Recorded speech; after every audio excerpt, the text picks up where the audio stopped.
So one of the terms that we can come across in spirituality, and one of the terms, frankly, that was quite elusive for me for um, several years, was this concept of oneness or unity.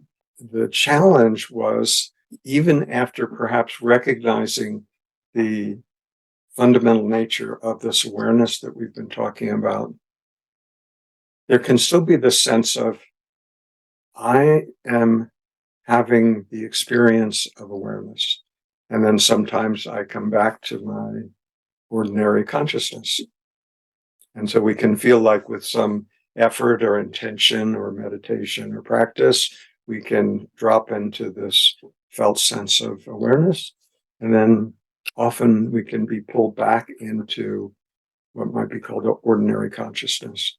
So this is interesting. Even after we've recognized the fundamental nature of this awareness, that again is fully operational, complete in all of us already from birth, with or without being worthy of it, by the way, sort of our birthright, not special people, just birthright for all sentient beings, all living beings.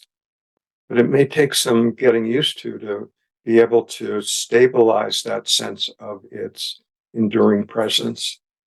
So it can feel, from the sense of separate self, it can feel like sometimes awareness is present, and sometimes, I don't know, it goes somewhere else and it leaves me. It's no longer present. Not actually what's happening. Can't go anywhere. What happens is that that sense of awareness is obscured by stuff. By stuff, I mean opinions that we're holding tightly, beliefs that we are quite certain are true, theologies that we feel are foundational to our being, sense of, I am this body, that's who I am, the entirety of my existence is housed and is only present within this shrink-wrapped package. So that's what obscures the ever-present nature of awareness. It's not that it goes anywhere. It's always present. It's our very essence. You could say it's our essential being. If it's essential, it means that it must be there like all the time. Not something that, if it's essential, like, I don't know, like oxygen, it can't be, well, sometimes it's there and sometimes it's not. It's essential. It must be present at all times. For example, now. So what I'm saying is, that which we are seeking is present now. It couldn't be otherwise. We may come across this concept of unity, or unity with the divine, oneness with all things, with existence, feeling at home, feeling at ease in our own existence, in our own, being comfortable in our own skin, however we may describe that. But generally feeling at home in this existence, in this world, in this lifetime. And, we may go looking for that oneness. I did. I kept looking really hard for it. And in a sense, that's somewhat problematic, because as long as we're looking from this sense of me, that not currently in possession of this experience called oneness, me as a separate identity center is trying to find wholeness. So we've started out with insisting that whatever I am isn't whole to start with, but if I realize it somehow, then I'll feel whole, right? So it starts out with a denial of its presence. So in a sense, if we're talking about oneness, we're talking about, well, everything, but somehow we maintain the fiction that, well, somehow I'm left out. Maybe I was undeserving. Maybe I didn't get in the right line before being born. Somehow I'm unworthy, or I have to earn it. So these are just ideas, ideas that if we believe them become barriers.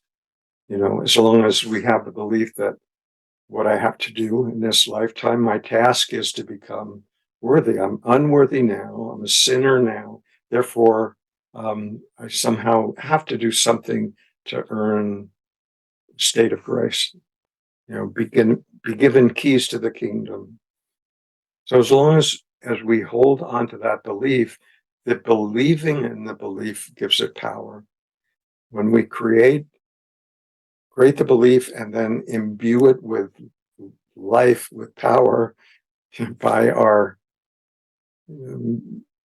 certainty that it's true, then it becomes a barrier, it becomes a gate that we think that we have to pass through.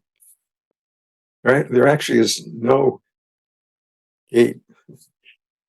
The only thing that's necessary is to see through, see the falseness of the gates that we've imagined in our own mind. That's all that's required. But this paradox of oneness is that if it's all one, how come I can't see it? Right? Or stated otherwise, if it's all one existence, where do I have to go to look for it?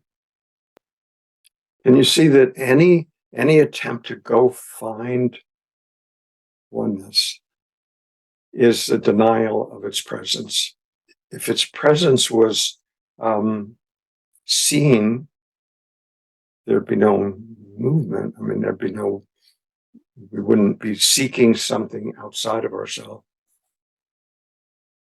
But the way we've been indoctrinated, programmed, conditioned, is that what we have to learn is outside of ourselves. I mean, that's how normal education works. I mean, we spent many years in school learning that we didn't know something, but that information was available somewhere outside of ourselves, like in a book.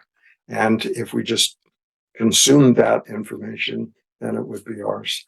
So we're sort of trained to look outside of ourselves for things that we imagine are missing.